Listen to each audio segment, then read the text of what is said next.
Hey, we're talking about women in gaming. Up next on Geek Out SA. Do not attempt to adjust your YouTube video. We control the stream.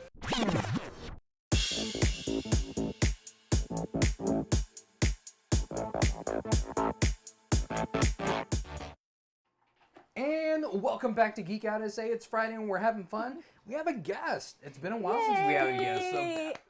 So welcome to our show, Ansley. It's really nice to have you. Hi, thanks. I'm glad to be here. Thanks for letting me be on. Yeah, I was excited. We were just talking about it before the show started, that COVID, and so we kind of pushed everything back, and we haven't gotten to be around people as much, and so we haven't had guests, and especially because I've been, teaching and everything. Oh, yeah. You didn't want to have somebody come and then say, oops, sorry, like the day after I tested for COVID, and then you have to be out of school and everything. So it's summer break, so we're starting to let people come back to the studio and everything. So it's nice. I'm excited to see someone, and I'm excited to see a girl. Finally.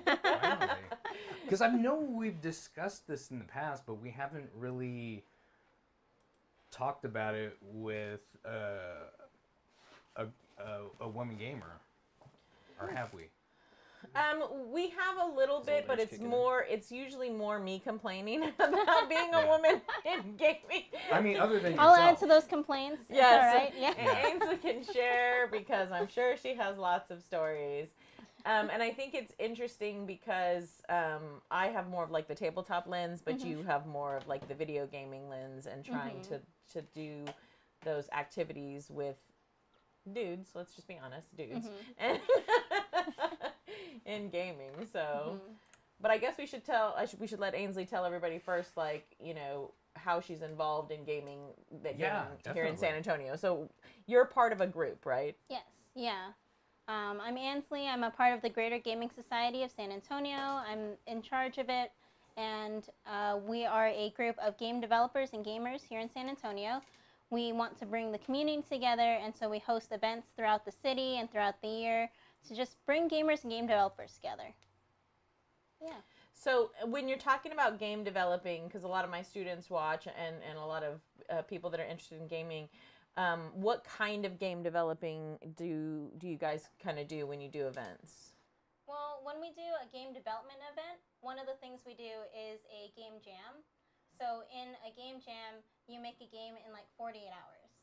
So it's kind of hectic, kind of crazy, you lose a lot of sleep, but in the end you make a game. So it's really fun. And through that you make it on a computer. I use the game engine Unity. Some people like to use Unreal Engine, some people like to use Game Maker. I've heard of all those. Yeah. People can even make games in Roblox, which I'm very surprised at, so that's really cool. Oh, that's pretty So cool. what kind of like rules go into like doing the game jam? Are there like hard and fast rules that you have to abide by? Not too much. We usually just have a theme. We'll like get everyone to write a theme, pick it out of a hat, and then that's what we're gonna go with. Like I think one of them was like wave or spin, like a word, and just make a game, start to finish kind of game. It could be a Mario clone, it could be a Flappy Bird. Even if you use a tutorial, that's totally valid. Everyone's used a tutorial. Just make it like your own kind of spin. Don't turn in a tutorial. That's not cool. Right. Can you do you have to create everything there, or can you pull parts that you've used on like other games? I don't know if anyone's really done that too much. I'm sure you could pull parts from other games. It's never really any high stakes when we do it, so it's not like do it right here. But some people, like, if you don't have an artist, and if you don't think you can draw, or if you can't program, you're good at Googling things, right? You can like Google sounds, you can look up music, background music, you could even use pictures, like in your game, maybe stock footage. Oh, okay. And so have you seen anybody go from one of these game jams to say, hey, maybe I kind of like this game enough that I'll keep developing it? Or has it just been all kind of for fun so far? I think so far it's been for fun. I think sometimes people will take that concept and really want to run with it. But right now I don't remember. Sometimes, because I went to college for game development over at Northeast Vista. Oh, nice. Yeah, I went to their 3D animation program. So that's pretty fun.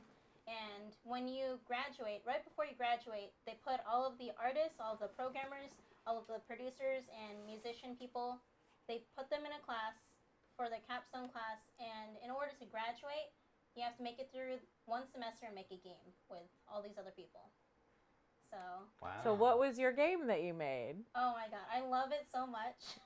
This I gotta hear. I kind of want to make it again, but I'm like, do I have to ask everybody's permission? Am I gonna call up like 17 other people and just be like, hey, I haven't heard from you, but I want to make the game. But basically, it is called Cyber Blitz, and it's futuristic dodgeball. Huh. So the whole concept was, I like to play games with friends.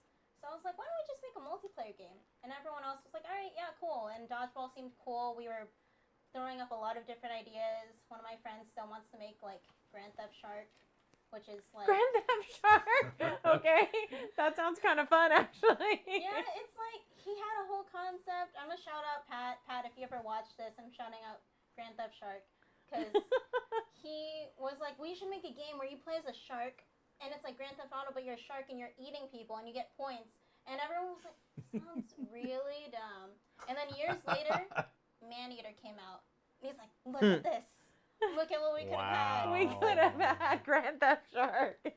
That's awesome. But yeah, so I love Cyber Blitz though, because it's multiplayer. It's in the future. We made all of the assets. We have 3 different levels. It's on my itch.io. I could probably link it to y'all. Oh, that's so cool. That's really cool. Like, how does it work? Is it anything close to like Super Dodgeball or?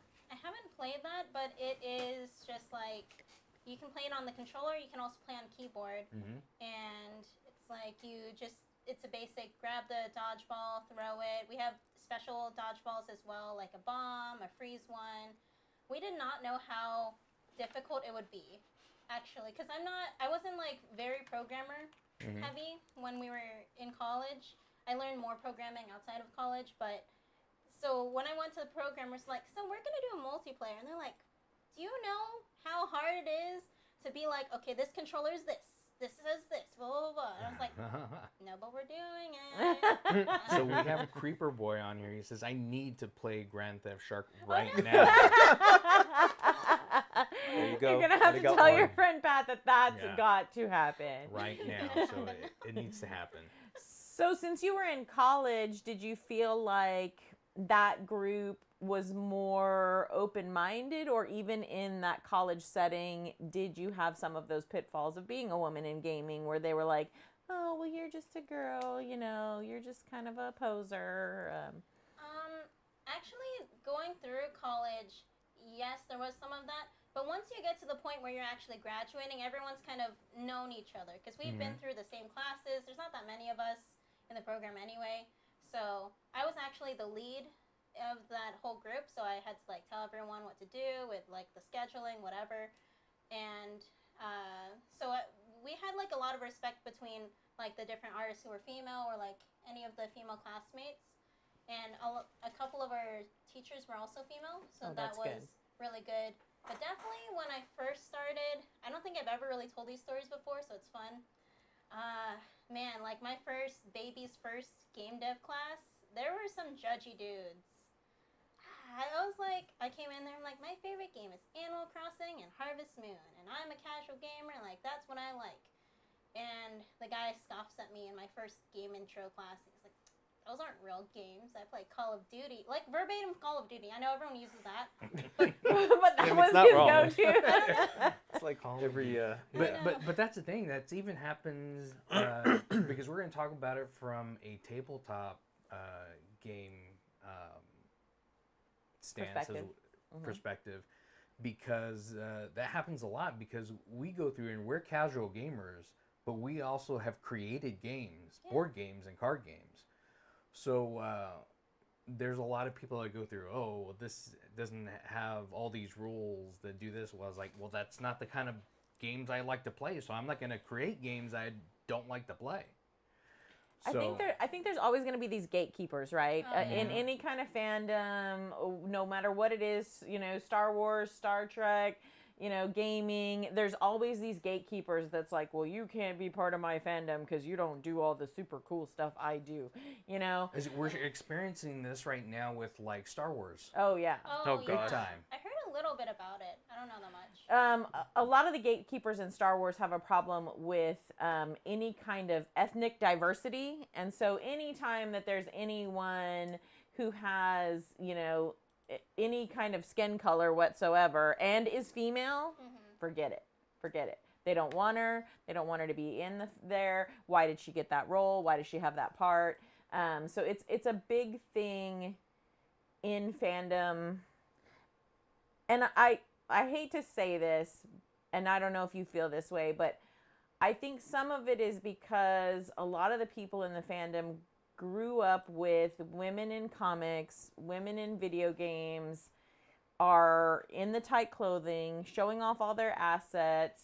In games like Grand Theft Auto, they're the hoe that, you push out of the car and like run over, right? Terrible. I mean, those are a lot of the times the roles that we get in these things. And even if we are like strong characters, we are still like in Resident Evil, we're still somebody's love interest or whatever, and we're still back behind them, and they still have to save me, save me, Mario, I'm Princess Peach, Yeah. So do you ever feel like that's kind of how we get portrayed, and then that's where the gatekeepers come from?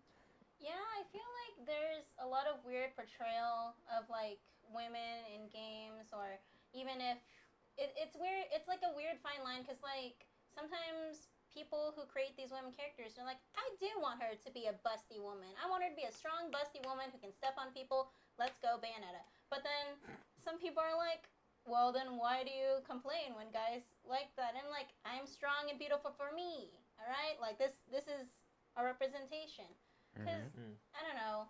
I think it's just kind of tough going into these different realms where it is, I think guys can perpetuate the guys club kind of thing, and they don't realize it.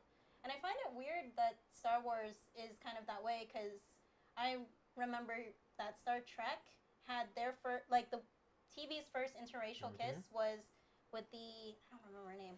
It was Captain Kirk. Uhura and Captain Kirk, yeah. Yeah. So I was like, oh, that's like revolutionary. Yeah. Why are we doing it like way later?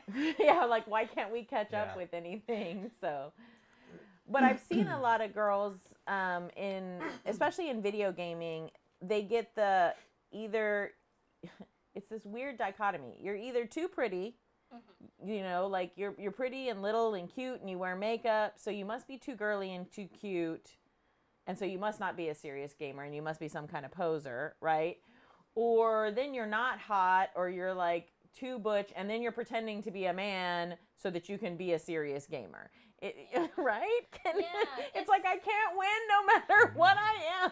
It's really difficult. It's like a lot of girls that I go to Smash tournaments a lot. Sometimes girls will be like, I guess I'm wearing a hoodie. I don't want to do it. I don't want to do anything. There was like one time where I went to a Smash tournament and I was like, I feel cute. Or like sometimes I'll have a bad day and I'm like, I want to look cute because if I look good, then I'll feel better later.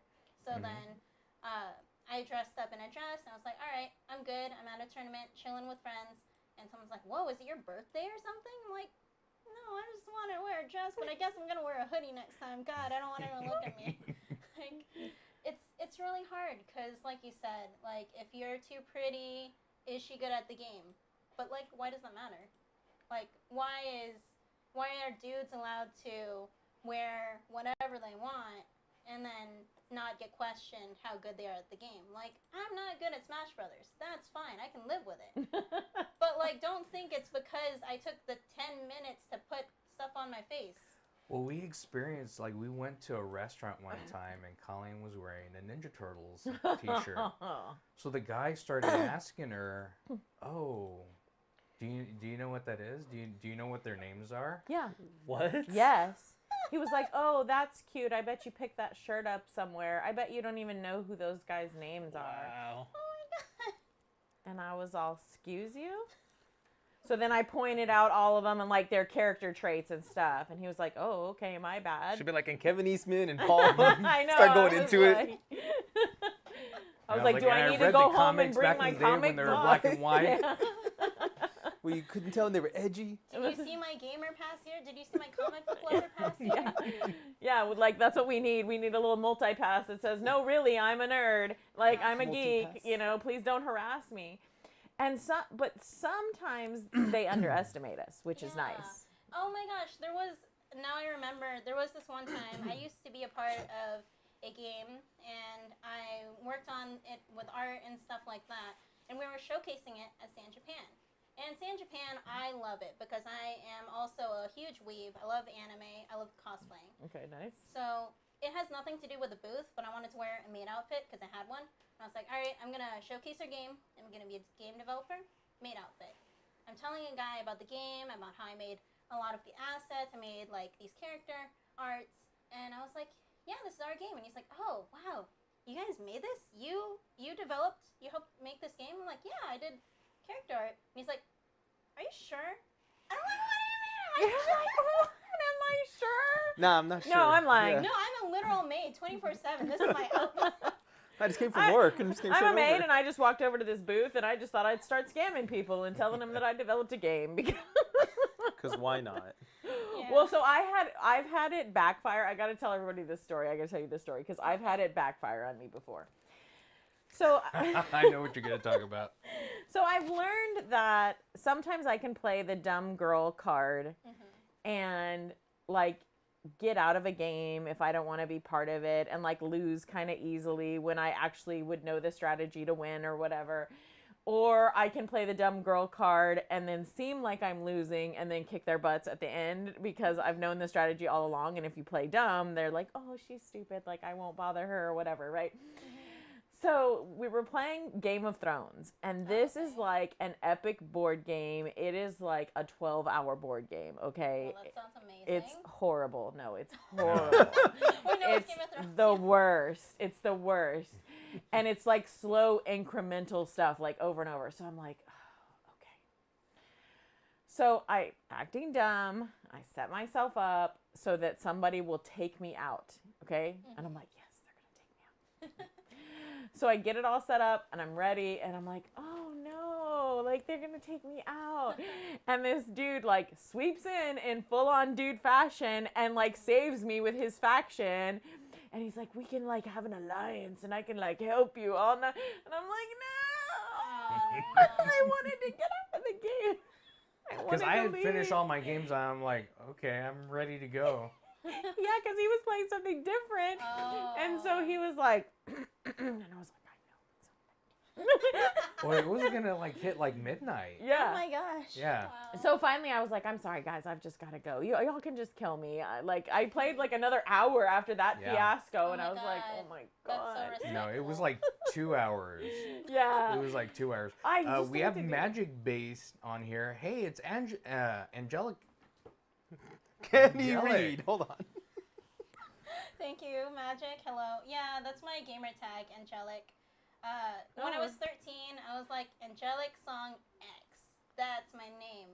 And it's been my name forever. So Nice. I trust 13-year-old. So what made you pick Angelic? I don't know. It was just like, it's really cutesy and like cool. I don't know. Probably somewhere in that vein. I made it when I first started playing MapleStory. Oh, okay. Cool. Yeah. You're like, I don't know. I thought it was cute. People can like it or they can't. It's like whatever. It's cute until it doesn't fit somewhere. Just look what I typed. So then Oh. I'm just like, all right, just Angelic. You're Don't like, worry about it's fine. It's fine. So do you still play Animal Crossing? And because that was super popular during there it COVID, should like be, yeah. it blew up. It's Yeah, yes. Yeah, I love Animal Crossing. I did pick it up a little bit lately, and it's just fun to get back into, especially with like I bought the new DLC. I haven't used it yet because it's like really time consuming to go extreme home makeover something. Right. But yeah, I love Animal Crossing. I think I've played it since the GameCube. But that was back Oh in, wow. that was back in Blockbuster days where I had to like rent it. oh gosh. So Yes. it's like I'm never seeing you guys ever again. That's on our bucket list. We have to go to the very last Blockbuster on Earth Yes. and go see it just to like check it out one last time, see if our Is account's it in still there. open? Because Yes. I wondered that They're they were doing- talking about it's- not doing it. It's also an Anymore. Airbnb now.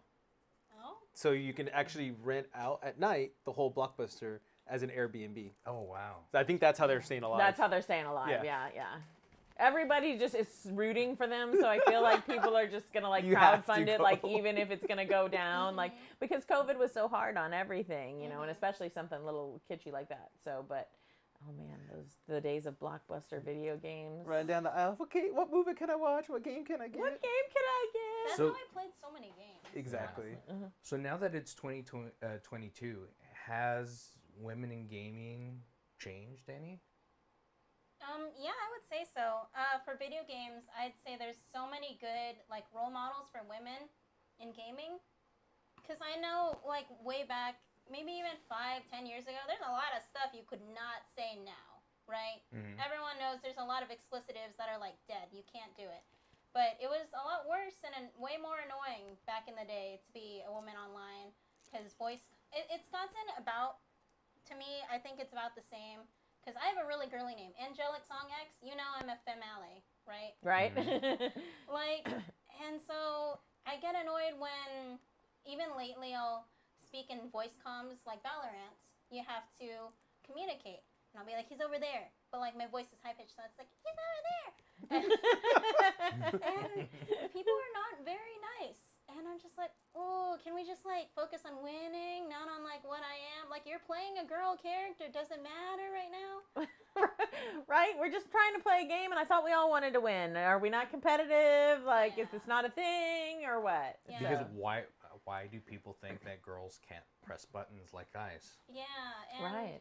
it's just super annoying when you're in voice comms and it's like, oh, they would respect me more if I was little Timmy, age 11, with a high pitched voice instead of regular me with like my woman voice. I don't know.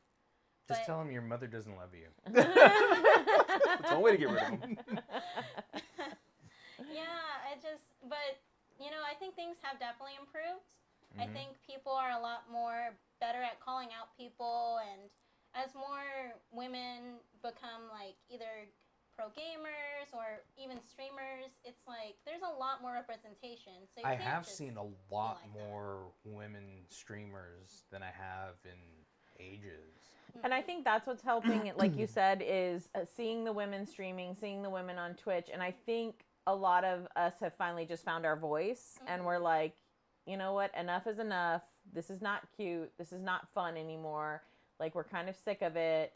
And I think enough women have started to kind of own men in gaming, and they're like, okay, I just put down all of these top guys, and I'm a girl, so maybe you don't say anything anymore. What did right? you see at ForceCon? Who was the MVP for the Air Force? Oh, no, I Command Station, and she's a female. didn't. It really, And nice. she dominated her round against the Marines. Like, I think one of her rounds was 11-4. So Oh, she got wow, 11 nice. and 4 in kills and deaths. Yeah, she ended up getting the MVP like award because Xavier Woods was there from WWE, and they gave her the title belt. So Oh, there's cool. pictures with her in That's that. cool. Congrats to her. Yeah, very good. Good job. Yeah. So I Cool. think that has definitely changed it for us. So do you have any pushback doing the Greater Games thing? Because you are more of the person who's making the events and making the events happen. Has anybody ever been like, oh, well, you know, I could step in and take your spot? Or people are more like, nah, that's too much work. You do it, Ansley. I don't think I've ever run into too much of that. Maybe there have been some times where I'll have a difference in opinion of like, oh, well, we should do it this way. And they're like, no, I think I'd rather do it this way. But I think since San Antonio is a small community, and it's way harder to be mean to someone in the face or like whatever, it's like not that many people have been rude like that. But like it's been also reassuring since Smash is, well, pre-COVID it was way more of an in-person game because no one wants to play online. Like that's just a struggle. But seeing more awesome spaces for women, like there's this group, I don't know where they're based out of, but they're called Smash Sisters. And they put cute. on little side events, like a side tournament for only girls, and also like gender fluid people or trans. You can be in the side event for women for the Smash Sisters. I know there's been like some weird pushback too, where it's like, oh, well, I want to be a female and compete. We shouldn't have a separate event for girls only. That's like separating, and it's like, well, I don't want to like throw $5 in to like fight 20 guys and maybe one girl. I don't know. But when you're in Smash Sisters, it's very. I think girls feel less worried about the whole. Oh no, I'm gonna play with a guy, or they're gonna think I don't know how to push buttons, and they're like, oh, you know this tech? Blah blah blah blah blah. Yeah, I think there's something like freeing about getting that opportunity to just play the game with the girls, and we are different, right? I mean, we're different than guys. We see things differently. We talk about things differently. You know, things kind of get to us sometimes that maybe wouldn't get to y'all.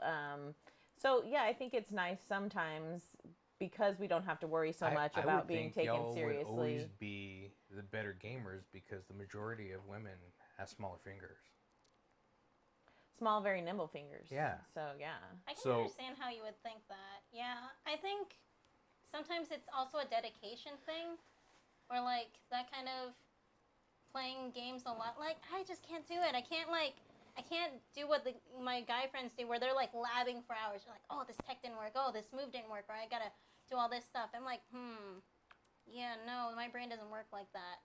But, I don't know. There are a few, like... And you've seen all of that where we are kind of like the multitaskers, but like, you know, ADD kind of squirrel multitaskers. So we're like playing a game and then something in the game will remind us that we should have done this or that or whatever. And you're like, oh, wait, I gotta go do that. And then I gotta do this and I gotta do that. And it's harder for us, I think, to like shut off and log like hours and hours and hours in the game like it is for you guys. You guys can be in. It depends. If it's Diablo for me, but I can be there and play Diablo with you for it depends on the thing, and because we've done that for hours, playing Diablo or playing Gauntlet or whatever, for hours. Well, and I was there like I was playing Fallen Order. I was telling you earlier, I'm not as good with the button pushing. Right, it's not my thing. I'm not really good at it. I rage quit a lot of games. And but I'm good at if you would just practice, you would be just fine. Probably if I practice, yeah. Although I did practice on Alice for days and days and couldn't make it past the first jump. But like I can't play any fighting games with Colleen. No, because I will actually get violent with him, and there will be real fighting after the fighting games. Because he's so. I even made him like one time, like with one hand, only play with one hand a fighting game, and he still beat me. Oh no. Oh my gosh. But I like to do the puzzle stuff. So when we did Star Wars Fallen Order, I'll help him with like the puzzle type stuff and do that. So I'm fine with you handicapping me. It's all good. I'm going to handicap you. I'll beat him for you. In real life. Yes, in real life. When the cameras are off. Well, lots of people assume that they can beat me. Especially like our producer thinks he can beat me. Which fighting game are we playing?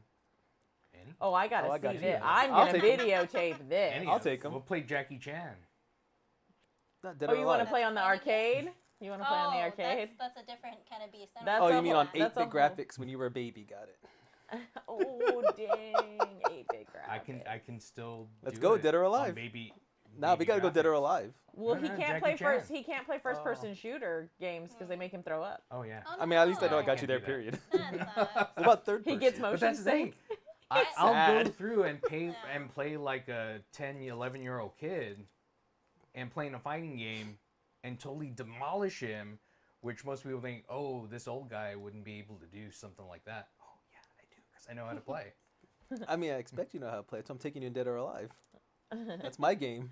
So are there any kinds of games that you don't prefer? Nah. Games I don't prefer. I don't know. I feel like, and I'm gonna be real, I'm a sore loser. Uh-oh. Even though I'm not good at games. Me too. I'm Loser. Yes, girl. Or it's like worse if I'm like, we're at the same skill level. I could totally beat this guy, but then I don't. I'm like, I can be upset about this for a while. But like, I guess competitive games, it's not something I can do because like I will get too like emotional about it. But that's just me as a person. I know like it's not like that for all gamers that are female. Yeah, for Colleen.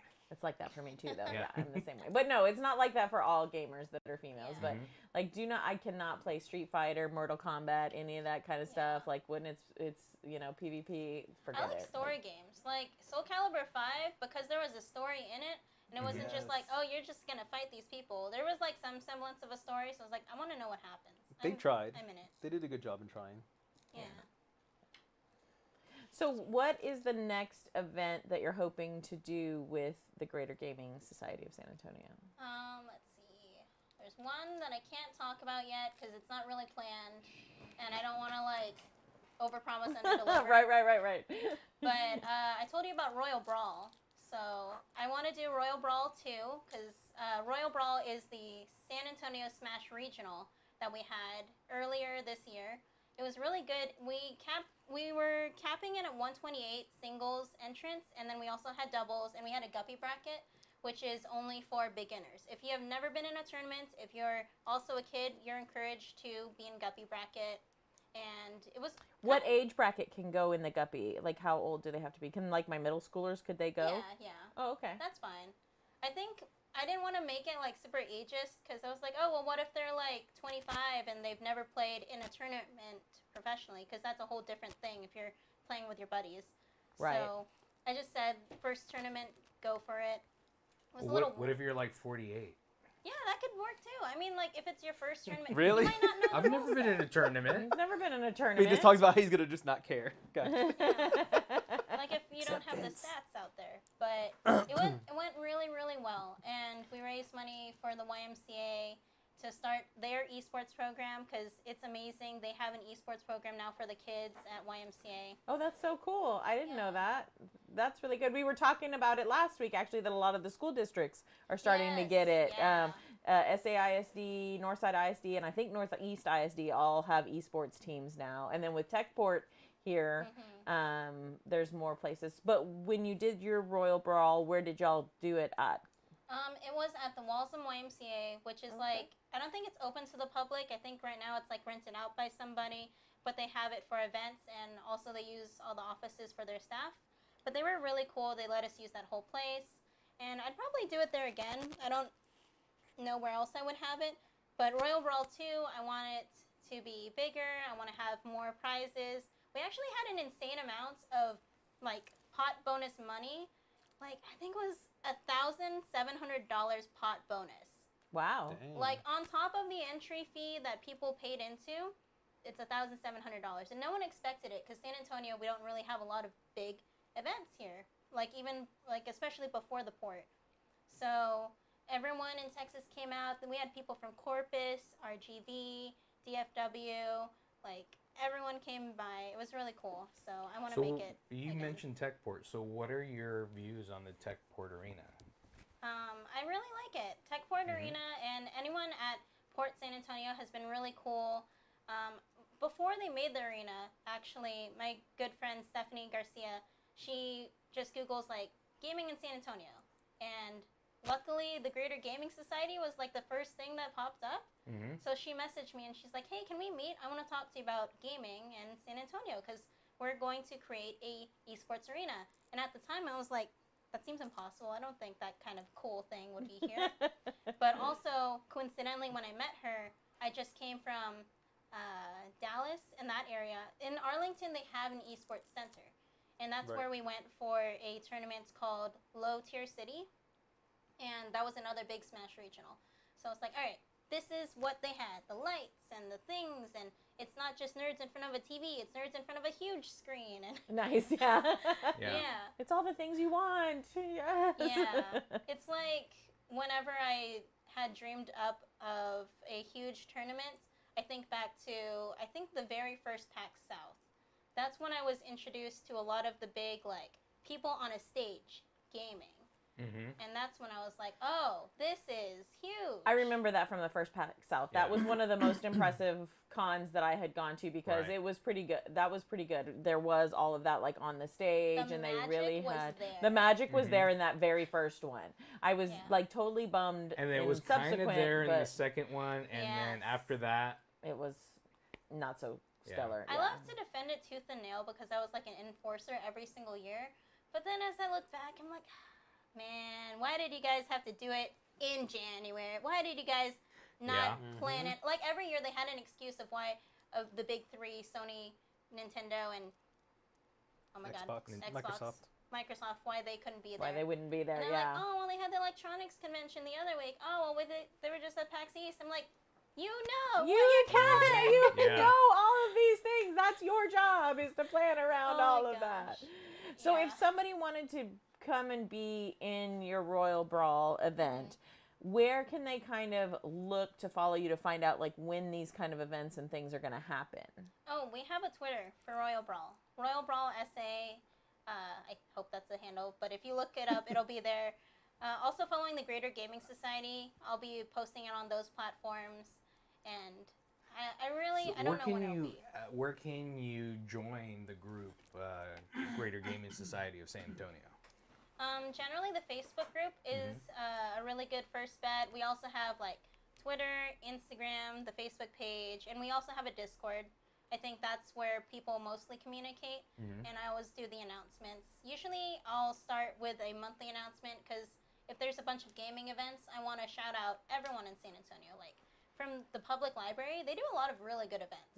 I always want to work with them, and like YMCA or Port San Antonio. I'll put them on the little calendar, but yeah. Okay, yeah, that'll be good because I know a lot of my kids can use Discord. My gamer kids, they use Discord, so they would know how to do that. So I think that they would love to do that, especially and go practice as we're starting to incorporate more esports. And I'm hoping someday they can get scholarships and go on and like use the gaming and like you went to Northwest Vista. So I'm hoping San Antonio grows and gets more of these opportunities for these kids to get to go. I think San Antonio has definitely been growing in like gaming and all of that. Like the fact that the anime conventions have tournaments and they know like, oh, we should have a tournament. That's like practically a requirement now. That's really cool. I do hope it moves more in San Antonio because I think a lot of parents see it as like, oh, well, all right, you guys are going to watch my kids or my kid's going to do this weird thing. That's fine. It's like, well, maybe you should look at it from a supportive perspective of this is their sport. It is an esport.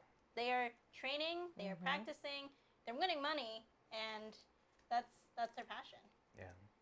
And I really do think for San Antonio, the Techport Arena is a really great thing, just for the fact, the information that I got behind it is it's the only arena that was created from start to finish as a esports arena.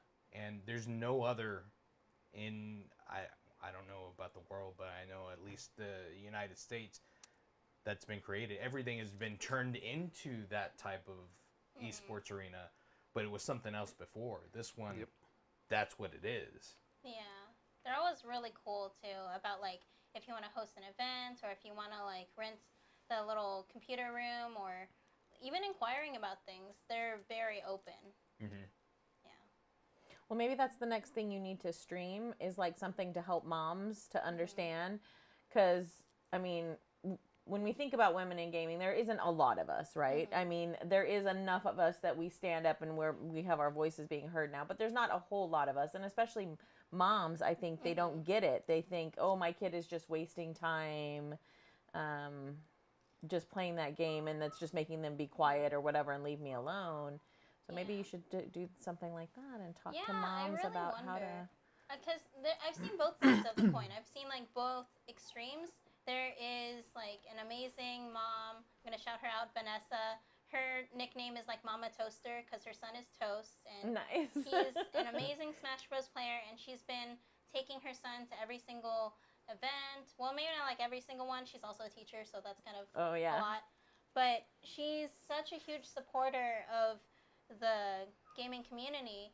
She understands like, oh yeah, this is my kid's sport. It's like baseball or whatever. And like, I think it's understandable if parents don't see it that way just yet, because we're still moving into that age of like, oh, this is all digital. Or even if playing online is kind of like, do I want my kids playing with some random stranger online? Do I gotta like monitor that? Yeah, please monitor that. Yes. No, don't. Please don't let that be their babysitter because you don't want them to be learning from those people. Yeah. Sometimes. I have a little brother. He's 17. He likes to play online. And I'm glad that we're so close and chill that he has online friends and that's fine. And it's just like, all right, well, just don't let him be weird. And if he's very communicative and if they feel comfortable with you, they'll like want to tell you about their passions. They'll tell you about all of these things, you know. I think that's like a very important aspect. So what are your plans for the Greater Gaming Society of San Antonio from now forward? Well, my plans are to make it fully a nonprofit Mhm. because I do want it to be a nonprofit because it would really help so many people in the community if we could like give scholarships to people. And there's been some times where there's really good players in San Antonio. They can kick butt. I've seen them kick butt when we travel out of state to like I think what was it like Michigan or even California, and they can compete with people from California and all those top players. Nice. But they don't have the money. They don't have the money to go, and it bothers me so much. I'm like, oh, well, I want us to like raise money for that, and this is like another thing. I don't know how I'll do this, but there needs to be more literacy and understanding of getting kids to know, read your contracts, tell your mom and dad before you sign into an esports org. There's been times, Oh, yeah. like, it's such a weird not talked about topic because esports is so brand new. Someone with a businessman suit could be like, I will sponsor you, put on this jersey, kid, and then the kid doesn't get any money.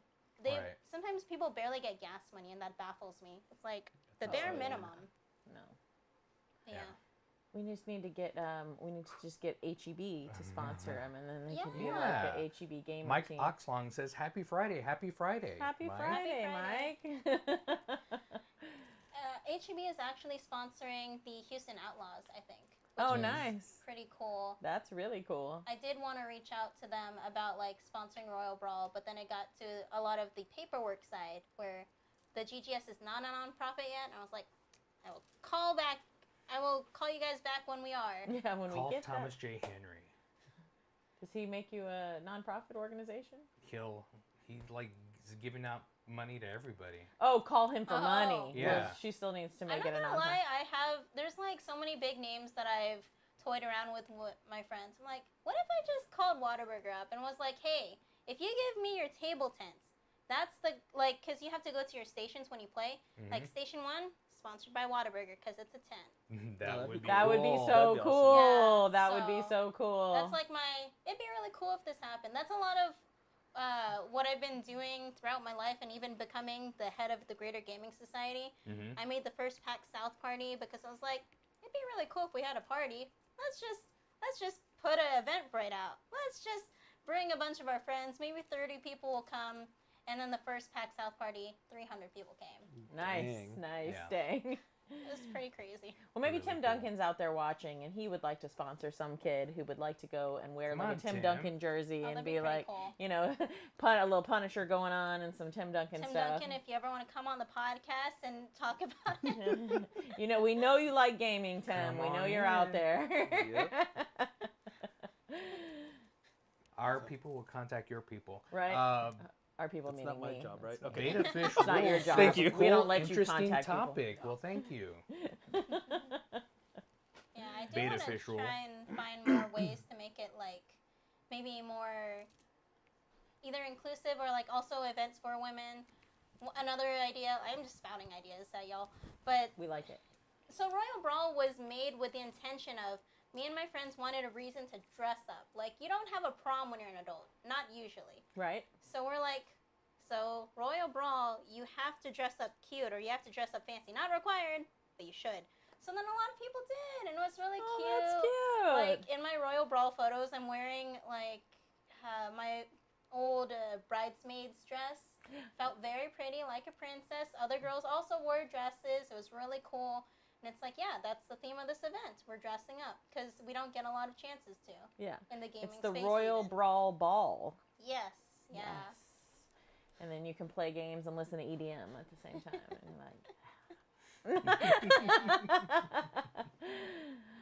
Do you feel like, so I know you were saying like having some things for women, and I do like that, and I know that for some tabletop there are events for women.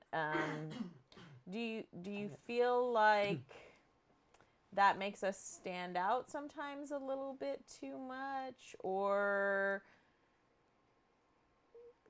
I'm on the fence about it, right? Because if there was a men's only event, right, and it was only guys and I couldn't go, I mean, I probably wouldn't want to, because it's like, you know, like doing any kind of ward gaming and stuff. If you ever did any kind of tabletop, if you do tabletop miniatures, it's really hard to be a woman in that field, especially. Oh, wow. They're I had no very idea. machismo, and it's awkward. it feels very awkward to be there. Like everybody's looking at you because you're like the one girl in 20 guys or 30 guys, so it's odd. But it's starting to change now. I think it's getting a little because bit better. There's a lot more. Like I know tabletop Lynn does female the gamers. like painting of the miniatures and stuff. So some of that like creativity has kind of crept in and doing some of that and doing some of the commissions, and some of them play the games. Although I find more women that like to just do the painting of the miniatures and customizing miniatures for the players.